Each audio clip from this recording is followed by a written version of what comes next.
ಆತ್ಮ ಅಂತಕ್ಕಂಥದ್ದು ಏನಿದೆಯಲ್ಲ ಅದಕ್ಕೆ ಸಾವಿಲ್ಲ. ಶರೀರ ಅಂತಕ್ಕಂಥದಕ್ಕೆ ಸಾವಿದೆ. ಈ ಆತ್ಮ 84 ಲಕ್ಷ ಜೀವರಾಶಿಗಳನ್ನ ಪಡ್ಕೊಂಡು ಈಗ ಹೆಂಗ ನಮ್ಮ ಹಿರಿಯರು ನಮ್ಮ ಮನಿಗೆ ಒಂದು ಮಣಿ ಕಟ್ಟಿರ್ತಾರ. ಆ ಮಣಿ ಬಿದ್ದ ಮೇಲೆ ಇನ್ನೊಂದು ಮಣಿಗೆ ಹೋಗ್ತೀವಲ್ಲ, ನಾವು ಇನ್ನೊಂದು ಮಣಿ ಕಟ್ಕೋತೀವಿ ಅಥವಾ ಕಟ್ಟಿದ ಮಣಿಯಾಗನ ಹೋಗಿ ನಾವು ಇರ್ತೀವಿ. ಹಂಗ ಈ ಶರೀರದೊಳಗ ನಾವು ಈ ಏನು ಶರೀರದಲ್ಲಿ ಇದೊಂದು ಬಾಡಿಗೆ ಮನೆ, ಇದು ಈ ಬಾಡಿಗೆ ಮನೆ ಒಳಗೆ ನಮ್ಮ ಆತ್ಮ ಅದ. ಆತ್ಮ ಅಂತಕ್ಕಂಥದ್ದು ನಿರಂತರವಾಗಿ ಇರ್ತದ. ಶರೀರ ಅಂತಕ್ಕಂಥದ್ದು ಕ್ಷಣಿಕ, ಇದಕ್ಕೆ ಆಯುಷ್ಯದ. ಯಾವ್ದಕ್ಕೆ 5 ವರ್ಷ ಅದ, ಯಾವ್ದಕ್ಕೆ 10 ವರ್ಷ ಅದ, ಯಾವ್ದಕ್ಕೆ 50 ವರ್ಷ ಅದ, ಬಹಳಷ್ಟು ಇಲ್ಲದ 100, 120 ಅಂತ ಇಟ್ಕರ. ಆತ್ಮಕ್ಕೆ ಆಯುಷ್ಯ ಇಲ್ಲ, ಶರೀರಕ್ಕೆ ಆಯುಷ್ಯ ಅದ. ಅದಕ್ಕೆ ಮಹಾತ್ಮರು ಹೇಳೋದು, ಸುಮ್ಮನೆ ಕಾಲವನ್ನು ಕಳೆದು ಹುಚ್ಚಪ್ಪಗಳಿರ ಮಾನವ ಜನ್ಮ ದೊಡ್ಡದು ಅಂತ ಹೇಳಿ. ಮಾನವ ಜನ್ಮ ಯಾಕೆ ದೊಡ್ಡದು ಅಂದ್ರೆ ಆ ಭಗವಂತ ನಮಗ ಬುದ್ಧಿ ಹಾಕಿದಾರ. ನೀನೇನ್ ಆಡ್ಬೇಕಾಗಿತ್ತಂದ್ರ ಈ ಹುಟ್ಟು ಸಾವು ಅಂತಕ್ಕಂಥದ್ದು ಏನು ಬಹುಬಂಧನ ಅಂತಕ್ಕಂಥದ್ದು ಏನಿದೆಯಲ್ಲ, ಹುಟ್ಟೋದು ಸಾಯೋದು ಕಡೆಗೆ ನಮಗ್ ಭಗವಂತ ಯಾಕೆ ಒಂದು ಅವಕಾಶ ಕೊಟ್ಟಂದ್ರ, ನಿನಗೆ ಬುದ್ಧಿನೂ ಕೊಟ್ಟಿನಿ, ನಿನಗೆ ಆತ್ಮನೂ ಕೊಟ್ಟಿದ್ದೀನಿ. ಈಗಲಾದರೂ ಕೂಡ ಮಾನವನಾಗಿ ಹುಟ್ಟಿದ ಮೇಲೆ ಈ ಬಹುಬಂಧನದಿಂದ ಮುಕ್ತಿ ಆಗ್ಲಿಕ್ಕೆ ನಿನಗೆ ಸಾಧ್ಯ ಅಂತಕ್ಕಂಥದ್ದನ್ನ ಒಂದು ಅವಕಾಶ ನಿನಗೆ ಕೊಟ್ಟಿದ್ದೀನಿ. ಈಗಲಾದರೂ ಸಹಿತ ನೀನು ಧರ್ಮವನ್ನೇ ಮಾಡಿ ಪುಣ್ಯವನ್ನೇ ಮಾಡಿ ಆ ಪುಣ್ಯದ ಫಲದಿಂದ ಪುನಃ ಮತ್ತೆ 84 ಲಕ್ಷ ಚಕ್ರದವರೆಗೆ ಸುತ್ತಿ ಮತ್ತೆ ತಿರುಗಾಕ ಹೋಗ್ಬೇಡ. ಇನ್ನು ಮೇಲತ್ತು ನೀನು ಮನುಷ್ಯನಾಗಿ ಇದೇ ಜನ್ಮ ಕೊನೆ ಜನ್ಮ ಅಂತ ಹೇಳಿ ಪ್ರಾಪ್ತತೆಯನ್ನ ಪಡ್ಕೋ ಅಂತ ಹೇಳಿ ಭಗವಂತ ಆಶಯವನ್ನು ಕೊಟ್ಟಿದ್ದ. ಆತ್ಮ ಕಲ್ಯಾಣ ಅಂತ ಹೇಳ್ಕೊತೀವಿ ನಾವು. ಆತ್ಮ ಕಲ್ಯಾಣ ಅಂದ್ರೆ ಏನು? ಈಗ ನಾವು ಮಣ್ಣು ಕೊಡಾಕ ಎಲ್ಲ ಕಡೆ ಹೋಗಿರ್ತೀವಿ. ಎಲ್ಲ ಹೋಗಿ ನಿಂತಾಗ ಸ್ವಾಮಿಗಳು ನಮ್ಮ ಗೋರಿ ಮ್ಯಾಗ ನಿಂದಿರ್ತಾರೆ. ಏನ್ ಮಂತ್ರ ಆತಾನು? ಪುನಃ ಮತ್ತೆ ತಿರುಗಿ ಇಲ್ಲಿ ಬರಬೇಡ. ಅವ್ ಹೇಳಿದ್ರೆ ಅದು ಯಾರು ಕೇಳೋರು? ನಮ್ಮ ಸ್ವಾಮಿಗಳು ಬಂದು ನಮ್ಮ ಗೋರಿ ಮ್ಯಾಗ ನಿಂತು ಪುನಃ ಬರಬೇಡ ಅಂದ್ರೆ ಯಾರು ಕೇಳೋರು? ಯಾಕಂತಂದ್ರೆ ನಿನಗೆ ಅವಕಾಶ ಭಗವಂತ ಕೊಟ್ಟಿದ್ದ, ಅದನ್ನು ನೀ ಸದುಪಯೋಗ ಮಾಡ್ಕೊಳ್ಳಿಲ್ಲ. ಮನುಷ್ಯನಾಗಿ ನೀನು ಅದನ್ನು ಸದುಪಯೋಗ ಮಾಡ್ಕೊ. ನೋಡ್ರಿ, ನಾವು ಆಕಸ್ಮಿಕವಾಗಿ ಹುಟ್ಟುತ್ತೆ. ಹುಟ್ಟು ಆಕಸ್ಮಿಕ, ಸಾವು ನಿಶ್ಚಿತ. ಈ ಬ್ರಹ್ಮಾಂಡದಲ್ಲಿ ಯಾರಾದರೂ ಚಿರಂಜೀವಾಗಿ ಪಡೆದಿರ್ತಕ್ಕಂಥವ್ರು ಇದಾರೇನು?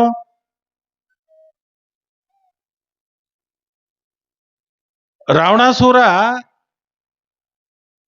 ತಪಸ್ಸನ್ನ ಮಾಡಿ ಚಿರಂಜೀವಿಯನ್ನು ಪಡೆದಿದ್ದ.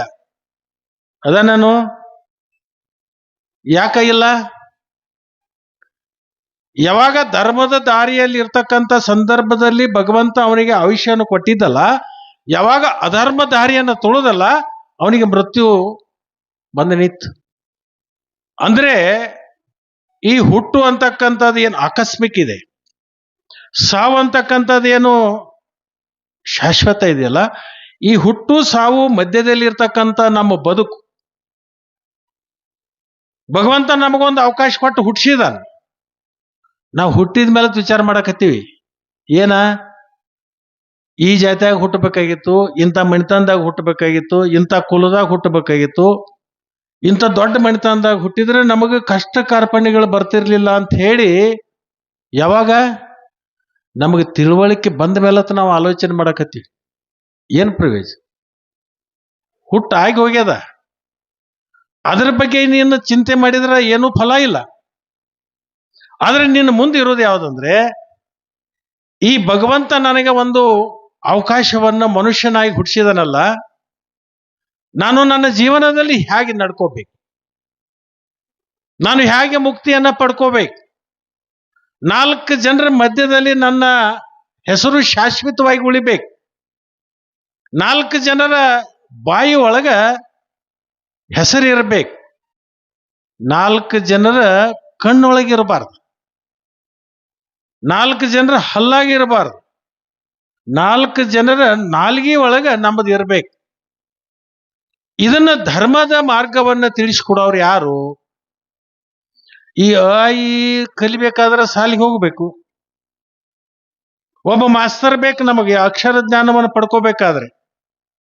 ಆದ್ರೆ ಈ ಮುಕ್ತಿ ಮಾರ್ಗವನ್ನು ಪಡ್ಕೋಬೇಕಾದ್ರೆ ಎಲ್ಲಿ ಹೋಗ್ಬೇಕು ನಾವು? ಮುಕ್ತಿ ಮಾರ್ಗವನ್ನು ಪಡ್ಕೊಳ್ಳಿಕ್ಕೆ ದೇವಸ್ಥಾನಕ್ಕೆ ಹೋದ್ರ ಮುಕ್ತಿ ಮಾರ್ಗ ಸಿಗಲ್ಲ, ಗುಡಿ ಗುಂಡಾರಗಳಿಗೆ ಹೋದ್ರೆ ಮುಕ್ತಿ ಸಿಗೋದಲ್ಲ, ಚರ್ಚ್ಗಳಿಗೆ ಹೋದ್ರೆ ಮುಕ್ತಿ ಸಿಗೋದಲ್ಲ, ಮಸೀದಿಗಳಿಗೆ ಹೋದ್ರೆ ಮುಕ್ತಿ ಸಿಗೋದಲ್ಲ. ಆದ್ರೆ ನಾವು ಅಲ್ಲಿ ಯಾಕೆ ಹೋಗ್ತೀವಿ? ಅಲ್ಲಿ ಯಾಕೆ ಹೋಗ್ತೀವಿ ಅಂತಂದ್ರೆ ನಮ್ಮ ಭಾವ ಬದಲಾಗಲಿ ಅಂತ ನಾವು ಹೋಗ್ತೀವಿ. ನಮ್ಮ ಭಾವ ಹೆಂಗ ಬದಲಾಗ್ತದ? ನೀವು ಕೌಲ್ಗುಡ್ ಮಹಾರಾಜರಿಗೆ ದರ್ಶನಕ್ಕದು ಹೋಗ್ಬೇಕಾತಂದ್ರೆ ಏನ್ ಮಾಡ್ತೀರಿ? ಹೋಗಾಗ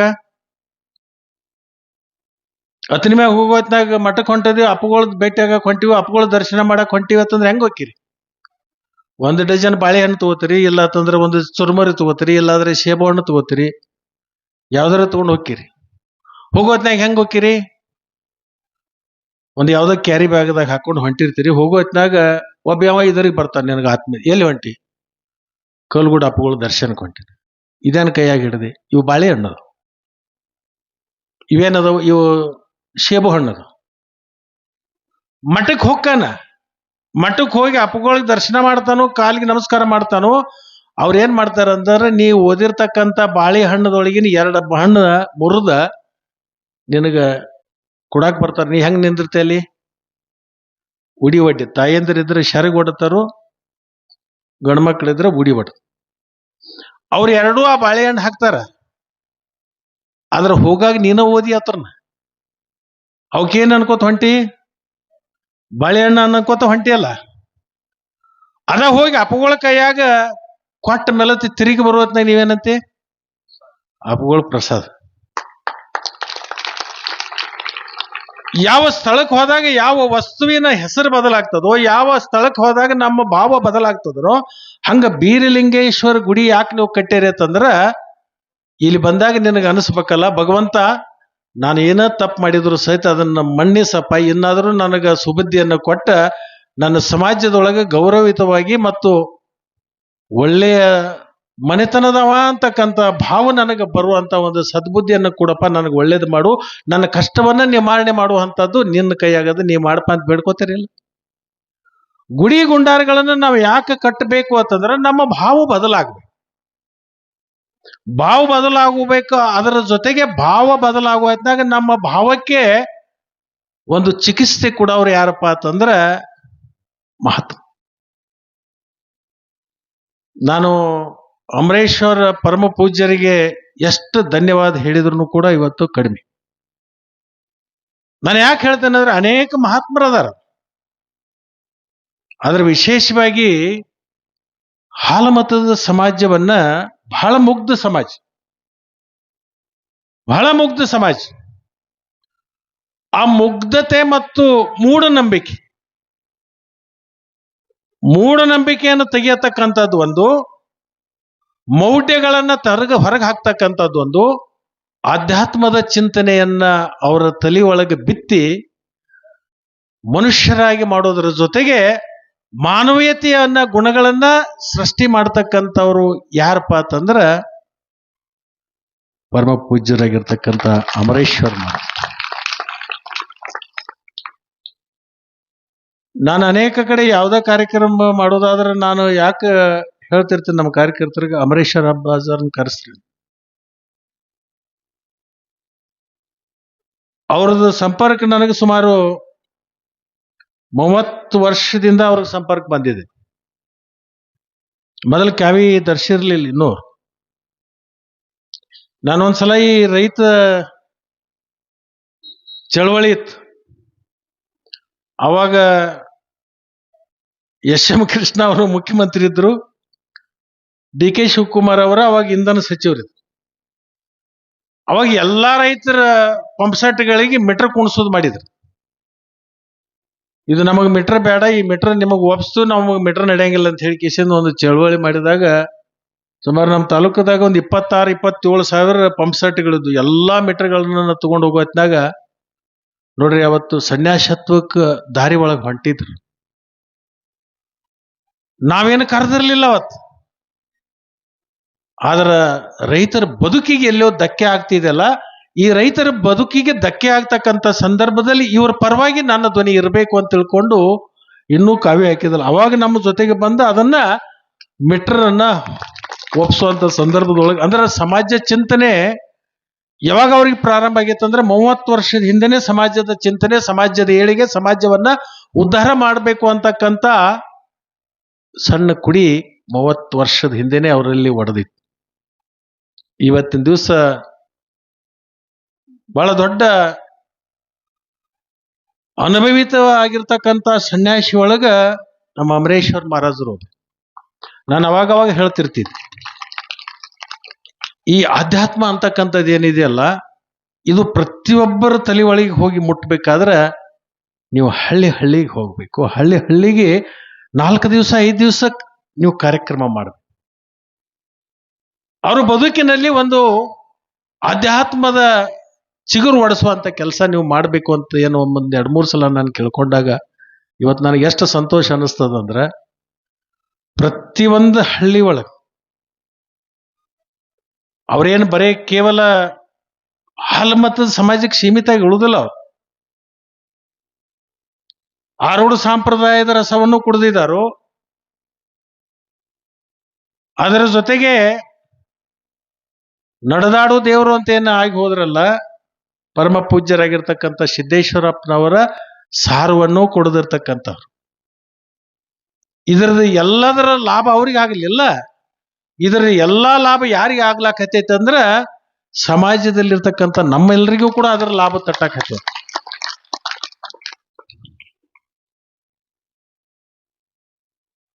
ನಾನೇನು ಹೇಳಕ್ ಹೊಂಟಿದ್ದೇನೆ ಅಂದ್ರೆ, ಈ ಬದುಕಂತಕ್ಕಂಥದ್ದು ಬಹಳ ಪಾವಿತ್ರ್ಯನ ಪಡ್ಕೊಂಡಿರ್ತಕ್ಕಂಥ ಮಾನವ ಬದುಕು. ಇತ್ತೀಚೆಗೆಲ್ಲ ಶುರು ಆದವು ಜಾತಿ ಮತ ಪಂಥ. ಮೊದಲು ಯಾವ್ದು ಜಾತಿನೂ ಇರ್ಲಿಲ್ಲ, ಪಂಥೂ ಇರ್ಲಿಲ್ಲ. 2 ಜಾತಿದ್ದು, ಒಂದು ಹೆಣ್ಣ ಒಂದು ಗಂಡ. ಈ ಹೆಣ್ಣ ಗಂಡ ನಡತನ ಮಾಡುವತ್ನಾಗ ಮಾತ್ರ ಅಟ್ಟ ಕೇಳ್ತಿದ್ರಿ, ಯಾರ ಪೈಕಿ ಯಾರಿಗೆ ಕೊಡುದು. ಆದ್ರೆ ಸಾಮಾಜಿಕ ದೃಷ್ಟಿಕೋನದೊಳಗ ಈ ಜಾತಿ ವ್ಯವಸ್ಥೆ ಇತ್ತೀಚೆಗೆ ಪ್ರಾರಂಭ ಆಯ್ತು. ಮೊದಲು ಈ ಜಾತಿ ವ್ಯವಸ್ಥೆನೇ ಇರಲಿಲ್ಲ. ಬಸವಣ್ಣವರು 12ನೇ ಶತಮಾನದೊಳಗನ ಪ್ರಾರಂಭ ಮಾಡಿದ್ರ ಕ್ರಾಂತಿ ಹೆಜ್ಜೆನ ಇಟ್ರು. ಅದರ ಜೊತೆಗೆ ಅವತ್ತು ಬಸವಣ್ಣವ್ರು ಏನು ಅವತ್ತು ಚಿಂತನೆ ಮಾಡಿದ್ರಪ್ಪ ಅಂತಂದ್ರೆ, ಸುಮಾರು 98 ಜಾತಿಗಳನ್ನು ಒಂದು ಕಡೆ ಕೂಡಿಸಿರ್ತಕ್ಕಂಥ ಅನುಭವ ಮಂಟಪ. ಇವತ್ತೇನಾಗಿದೆ, ಬಸವಣ್ಣವರ ಅನುಯಾಯಿಗಳು ಯಾರಿದಾರಲ್ಲ, ನಾವೆಲ್ಲರೂ ವೇದಿಕೆ ಮ್ಯಾಗ ನಿಂತು ಭಾಷಣ ಮಾಡ್ತೀವಿ. ಇವನಾರವ ಎಂದೆನಿಸಿದರಯ್ಯ, ಇವ ನಮ್ಮವ ಎಂದೆನಿಸಯ್ಯ, ಕೂಡಲ ಸಂಗಮ ದೇವ ಇವ ನಿಮ್ಮ ಮನೆಯ ಮಗನೆಂದೆನಿಸಯ್ಯ ಅಂತ ಹೇಳಿ ವಚನ ಹೇಳುದು. ತೆಳಗೆ ಇಳಿದ ಕೂಡಲೇ ನೀ ಯಾರ ಪೈಕಿ ಅಂತ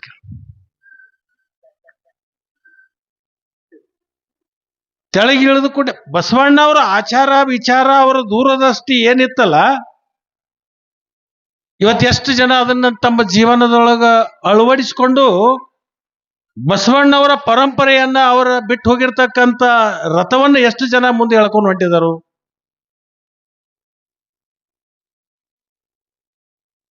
ಅದ್ರ ಬಗ್ಗೆ ಚರ್ಚೆ ಮಾಡ್ಕೋತ ಹೋದ್ರೆ ಮತ್ತೆ ಬೇರೆ ಕಡೆ ಹೋಗ್ಬಿಡ್ತದೆ.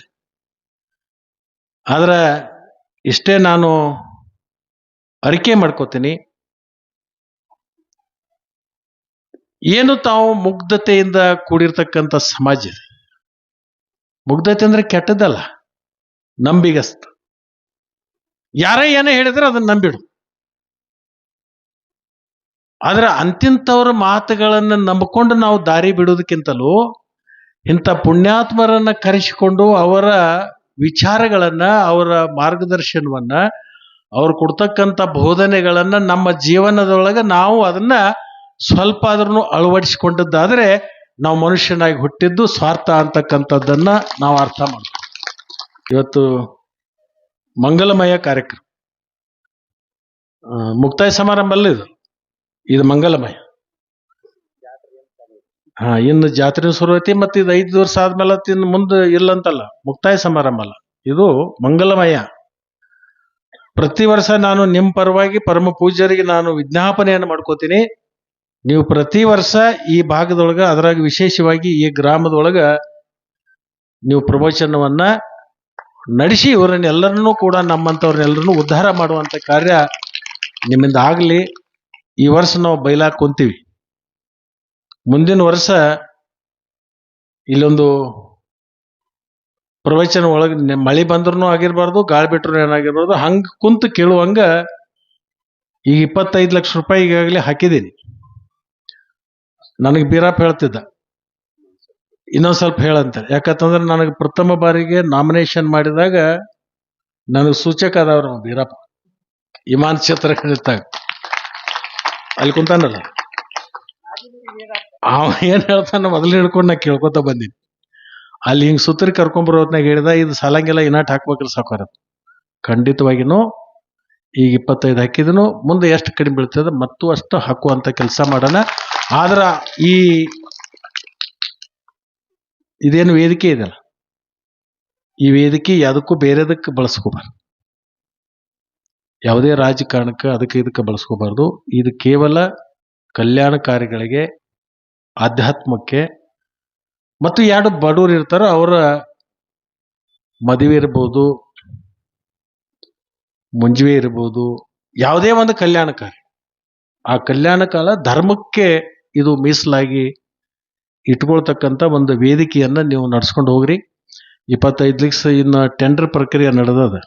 ಯಾಕಂದ್ರೆ ಸ್ವಲ್ಪ ಎಲ್ಲ ಕಡೆ ಒತ್ತಡ ಸ್ವಲ್ಪ ಹೆಚ್ಚಾಗ್ಯದ. ಯಾಕಂತಂದ್ರೆ ಈ ವರ್ಷ ಏನಾಗೈತೆ ಅಂದ್ರೆ ನಮಗ್ ಮೊದಲ ಅಟ್ಟ ನಾವು 25,000 20,000ದಾಗ ಲೀಡ್ಲಾಗ ಬರ್ತೀವಿ. ಈಗ 76,000ಕ್ಕೆ ಹೋಗೈತೆ ಅಂದ್ರೆ ಸ್ವಲ್ಪ ಬೇಡಿಕೆನೂ ಹೆಚ್ಚಾಗೈತೆ. ಅದು ಈಗ ಸಾಧಾರಣ ಇಲ್ಲೊಂದು 25 ಲಕ್ಷ, ಹಳ್ಳ್ಯಾಳದಾಗ 2 ದೇವಸ್ಥಾನ, ಅಲ್ಲಿನೂ 25 2 ಕಡೆ ಕೊಟ್ಟಿದ್ವಿ. ಬಳವಾಡದಾಗ ಒಂದು 15 ಜಾಗ ಸಾಣಿದಿತ್ತು, 15 ಲಕ್ಷ ಕೊಟ್ಟಿವಿ. ಇವೆಲ್ಲ ಹಾಲ್ ಮತ್ತು ಬಡ್ಚಿ ಒಳಗೆ ಒಂದು 20 ಲಕ್ಷ ರೂಪಾಯಿ ಕೊಟ್ಟಿವಿ. ಆಮೇಲೆ ಅತನಿ ನಗರದೊಳಗ 1 ಕೋಟಿ ರೂಪಾಯಿ ಕೊಟ್ಟಿವಿ. ದಡ್ಡಿ ಸಿದ್ದೇಶ್ವರಕ್ಕೆ 50 ಲಕ್ಷ ಕೊಟ್ಟಿವ್ರಿ. ಅದನ್ನ ಬಿಟ್ಟು ಈಗ ಒಂದು ಕನಕ ಭವನ 1 ಕೋಟಿ ರೂಪಾಯಿ. ನಂದಗಾಂವ್ ಗ್ರಾಮದಲ್ಲಿ 25 ಲಕ್ಷ ರೂಪಾಯಿ ಹಾಕಿದ್ದೀನಿ ಹಾಲ್ ಮಾತವ್ರಿಗೆ. ಕೊಗಟ್ನೂರು ಗ್ರಾಮದೊಳಗೂ ಒಂದು 25 ಲಕ್ಷ ರೂಪಾಯಿ ಹಾಕಿದ್ದೀನಿ. ಇನ್ನ ಈ ತೆಲಸಂಗದಾಗ ಊರ್ ದೊಡ್ಡದ, ಅವ್ರು 50 ಕೇಳಿದಾರು, ಅದನ್ನ ಒಂದು 8 ದಿವಸದೊಳಗೆ ಅವ್ರಿಗೆ ಒಂದು 50 ಲಕ್ಷ ರೂಪಾಯಿ ಹಾಕಿ ಕೊಡುವಂತದ್ದು ಮಾಡ್ತೀನಿ. ನಾನು ಇದನ್ನ ಎಲ್ಲಾನೇ ಯಾಕೆ ಹೇಳಕತ್ತೇನೆ ಅಂದ್ರೆ, ಹಾಲ್ ಮತಕ್ಕೆ ಯಾಕೆ ಒತ್ತು ಕೊಟ್ಟಿರಿ, ಇದ್ರಾಗ ಏನ್ ಮತ್ತ ಬೇರೆ ಚೀಸ್ ಐತೆ ಅಂತೇಳಿ ಬೇರೆದವ್ರು ಚರ್ಚೆ ಮಾಡ್ತಾರೆ. ಏನಿಲ್ಲ, ಈ ಸಮಾಜ ಜಾಗೃತ ಆಗ್ಬೇಕು, ಆಧ್ಯಾತ್ಮದ ಕಡೆ ಒಲವು ಬರ್ಬೇಕು, ಇವರಲ್ಲಿರ್ತಕ್ಕಂಥ ಅಂಧಕಾರವನ್ನ ಹೊರಗೆ ಹೋಗ್ಬೇಕಾಗಿ, ಇವರು ಕೂಡ ಬೇರೆ ತರದ ಎಲ್ಲ ಸಮಾಜದವರಂಗ ಮುಂಚೂಣಿಗೆ ಬರ್ಬೇಕು. ಅದರಲ್ಲಿ ವಿಶೇಷವಾಗಿ ಆಧ್ಯಾತ್ಮದ ಕಡೆ ಹೆಚ್ಚು ಒಲವು ಸಮಾಜದ ಬರಲಿ. ಅಲ್ಲಲ್ಲಿ ಇಂಥ ಮಂಟಪಗಳನ್ನ ಮಾಡಿ ಪರಮ ಪೂಜ್ಯರು ಒಂದೊಂದು ವರ್ಷದಾಗ ಒಂದೊಂದು 2 5 ದಿವಸ ಪ್ರವಚನ ಮಾಡಿದ್ರೆ ಎಷ್ಟು ಬೇಕಾಟ ಪರಿವರ್ತನೆ ಆಗ್ತದೆ. ಈ ಹಿರಗೌಡ ಹೇಳಿದಾರೆ, ಹಿರಗೌಡ್ರು ನಿಂದು ಏನ್ ಮರೆಯಂಗಿಲ್ಲ, ಹನುಮಪ್ಪನ ಗುಡಿ ಮುಂದೆ ಏನೋ ಅವನು ಮಾಡ್ಬೇಕಂತಾನು ಮಾಡ.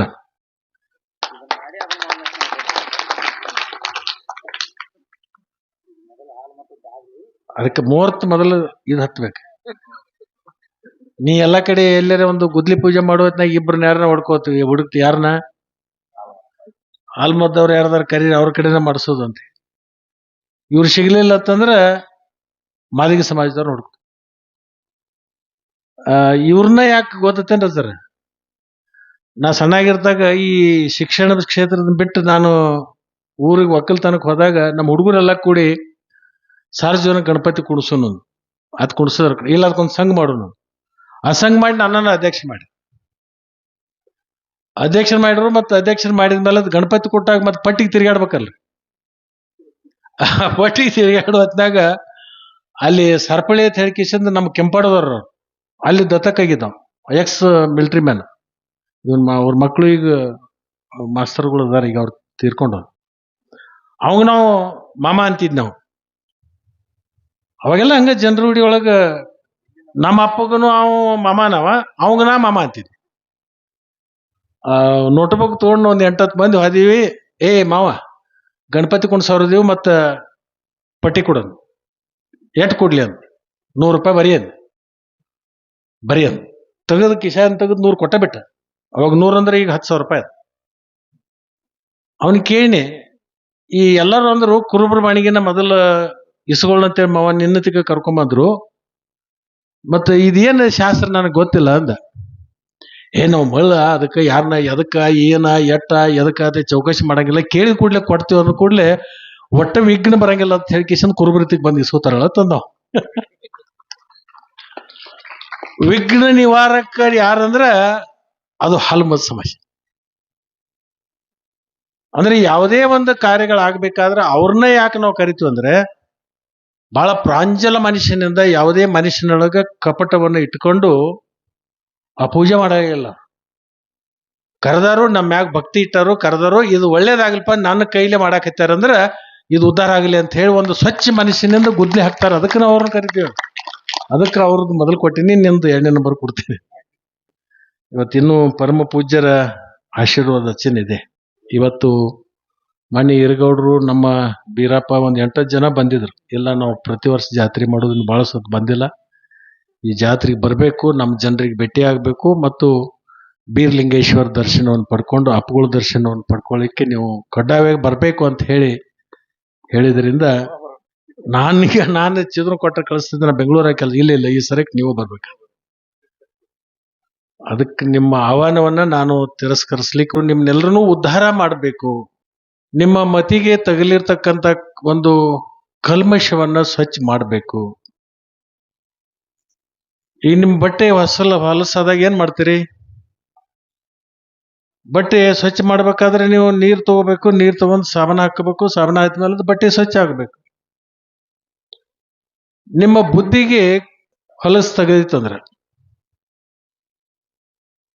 ಮನುಷ್ಯಗೆ ಹೊಲಸು ತಗಲತ್ತದ, ಬುದ್ಧಿಗೆ ಹೊಲಸು ತಗಲ್ತದ, ಶರೀರಕ್ಕೂ ಹೊಲಸು ಹತ್ತದ. ಇದನ್ನೆಲ್ಲ ಸ್ವಚ್ಛ ಮಾಡ್ಕೋಬೇಕಾದ್ರೆ ಏನ್ ಮಾಡ್ತೀವಿ? ಬಟ್ಟೆಗೆ ಹೊಲಸಾದಾಗ ನಾವು ಮನಿ ಒಳಗೆ ಹೆಣ್ಮಕ್ಳಿಗೋ ಅಥವಾ ದೋಬಿಗೋ ಯಾರಿಗಾರ ಕೊಟ್ಟದನ್ನು ಸ್ವಚ್ಛ ಮಾಡ್ತೀವಿ. ಮೈಗೆ ಹೊಲಸಾದಾಗ ಏನ್ ಮಾಡ್ತೀವಿ? ಸ್ನಾನ ಮಾಡ್ತೀವಿ, ಸೋಪ್ ಹಚ್ಕೋತೀವಿ, ಮೈ ಸ್ವಚ್ಛ ಮಾಡ್ಕೋತೀವಿ. ಶರೀರಕ್ಕೆ ನಮ್ಮದು ಸ್ವಚ್ಛ ಮಾಡ್ಕೊಳಕೈತಿ. ಶರೀರ ಮ್ಯಾಗ ಹಾಕ್ತಕ್ಕಂಥ ಬಟ್ಟೆ ಸ್ವಚ್ಛ ಮಾಡಕ್ಕೂ ವ್ಯವಸ್ಥೆ ಅದ. ಆದ್ರ ಇಲ್ಲಿರ್ತಕ್ಕಂಥ ಈ ಮನಸ್ಸಿದೆಯಲ್ಲ, ಇದಕ್ಕೆ ಹೊಲಸು ತಗಲಿದಾಗ ನಮ್ಮ ಮತಿ ಅಂತ ಹೇಳಿ ನಾವು ಬುದ್ಧಿಗೆ ಏನ್ ಮತಿ ಅಂತ ಕರಿತಲ್ಲ, ಇದಕ್ಕ ಹೊಲಸಿದ್ದಾಗ ಎಲ್ಲಿ ಹೋಗ್ಬೇಕು ನಾವು? ನಿಮಗೆ ತಕೊಳಕ್ ಬರ್ತೈತಿ? ಬೇಕಾದ್ರೆ ಯಾರ್ಯಾರು ತಕೊಂಡದ್ದು ನಿಮಗೆ ಯಾರ್ಯಾರ ಒಬ್ರು ಉದಾಹರಣೆ ಕೊಡ್ರಿ. ಇದನ್ನ ನಮ್ಮ ಬುದ್ಧಿಗೆ ತಗಲಿರ್ತಕ್ಕಂಥ ಹೊಲಸನ್ನ ಸ್ವಚ್ಛ ಮಾಡ್ಕೋಬೇಕಾದ್ರೆ ಎಲ್ಲಿ ಹೋಗ್ಬೇಕಪ್ಪ ಅಂತಂದ್ರ ಗುರುವಿನ ಹತ್ರ. ನಾವು ನಮ್ಮ ಮತಿಯನ್ನ ಸ್ವಚ್ಛ ಮಾಡ್ತಕ್ಕಂಥ ಸಾಮರ್ಥ್ಯ ಯಾರಿಗಿದೆಪ್ಪ ಅಂತಂದ್ರೆ ಅದು ಗುರುವಿಗಿದೆ. ಅವ್ರಿಗೆ ಅಪ್ಪಗಳಿಗೆ ಏನ್ ಬೇರೆ ಕೆಲಸ ಇಲ್ಲ ಅಂತ ತಿಳ್ಕೊಂಡ್ರೆ 5 ದಿನಗಳ ಪರ್ಯಂತ ಇಲ್ಲಿ ಅಡ್ಡಹಳ್ಳಿಗೆ ಬಂದು ನಿಮ್ಮನ್ನೆಲ್ಲರನ್ನೂ ಒಂದು ಕಡೆ ಕೂಡಿಸಿ ಈ ಬದುಕಿದೆಯಲ್ಲ, ಮನುಷ್ಯನಾಗಿ ನಾವು ಹುಟ್ಟಿವಲ್ಲ, ನಮಗ್ ಬುದ್ಧಿ ಅದ. ಬೇರೆ ಪ್ರಾಣಿ ಪಕ್ಷಿಗಳಿಗೆ ಬುದ್ಧಿ ಇದೇನು? ಎಲ್ಲರೇ ಬುದ್ಧಿ ಇರ್ತಕ್ಕಂಥದ್ದು ನೋಡಿರೇನು? ಈ ನಾಯಿಗೆ ಪೈಗೆ ಸ್ವಲ್ಪ ಇರ್ತಾವ. ನಾವು 4 ತುತ್ತು ಅನ್ನ ಹಾಕಿದ್ರೆ ಅದನ್ನ ನಮ್ಮನ್ನ ರಕ್ಷಣೆ ಮಾಡ್ತಕ್ಕಂಥ ಕೆಲಸ ಮಾಡ್ತದೆ. ಮನುಷ್ಯರಿಗೆ ಇರ್ತಕ್ಕಂಥ ಬುದ್ಧಿ ಯಾವ ಪ್ರಾಣಿ ಪಕ್ಷಿಗಳಿಗೂ ಯಾವ ಕ್ರಿಮಿಗಳಿಗೂ ಕೂಡ ಇಲ್ಲ. ಇದನ್ನ ಯಾಕೆ ಆ ಭಗವಂತ ನಮಗಷ್ಟೇ ಇದನ್ನು ವಿವೇಕ ಹಾಕಿದ? ಪ್ರಾಣಿ ಪಕ್ಷಿಗಳಿಗೆ ಯಾಕೆ ಆ ಜ್ಞಾನವನ್ನ ಸಂಪಾದಿಸಕ್ ಆಗಲಿಲ್ಲ? ಮನುಷ್ಯನಿಗೆ ಯಾಕೆ ಇದನ್ನ ಜ್ಞಾನವನ್ನ ದಯಪಾಲಿಸಿದ ಭಗವಂತ ಅಂದ್ರೆ 84 ಲಕ್ಷ ಜೀವರಾಶಿ, ಅದರೊಳಗೆ ಒಂದು ಮನುಷ್ಯ ಜಾತಿ. ಯಾವುದಕ್ಕೂ ವಿವೇಕ ಹಾಕಲಿಲ್ಲ ಭಗವಂತ, ಮನುಷ್ಯನಿಗೆ ಮಾತ್ರ ಹಾಕಿದ. ನಾವು ಈ 84 ಲಕ್ಷ ಏನು ಜೀವರಾಶಿಗಳಿದಾವಲ್ಲ, ಹುಟ್ಟಿ ಸತ್ತು ಹುಟ್ಟಿ ಸತ್ತು ಹುಟ್ಟಿ ಸತ್ತು ಇದನ್ನೆಲ್ಲ ಸುತ್ತರಿಗೆ ಬಂದು ಎಲ್ಲಿಗೆ ಬಂದ ಅದ್ಯಪ್ಪ ಅಂತಂದ್ರ ಮನುಷ್ಯನಾಗಿ ಹುಟ್ಟಿ. ಮನುಷ್ಯನಾಗಿ ಹುಟ್ಟಿದ ಮೇಲೆ ಈ ಆತ್ಮ ಅಂತಕ್ಕಂಥದ್ದು ಏನಿದೆಯಲ್ಲ, ಇದೀಗ ಸಮಾಜದ ಒಬ್ಬರು ಹಿರಿಯರು ರಾಸೊಬ್ಬ ಬೇವನೂರು ಅವರು ತೀರಿ ಹೋದದ್ದು ಎದ್ದು ನಿಂತು ನಾವು ಶ್ರದ್ಧಾಂಜಲಿ ಅರ್ಪಣೆ ಮಾಡಿದ್ವಿ. ಏನ್ ಹೇಳಿದೆವು? ಭಗವಂತನಿಗೆ ಮೌನ ಆಚರಣೆ ಮಾಡಿ ಭಗವಂತ ಏನು ಕೇಳ್ಕೊಂಡಿವಂದ್ರೆ ಅವನ ಆತ್ಮಕ್ಕೆ ಚಿರಶಾಂತಿಯನ್ನ ದಯಪಾಲಿಸು ಅಂತ ಹೇಳಿ ಆ ಭಗವಂತನಿಗೆ ನಾವು ಪ್ರಾರ್ಥನೆಯನ್ನು ಮಾಡಿದ್ವಿ.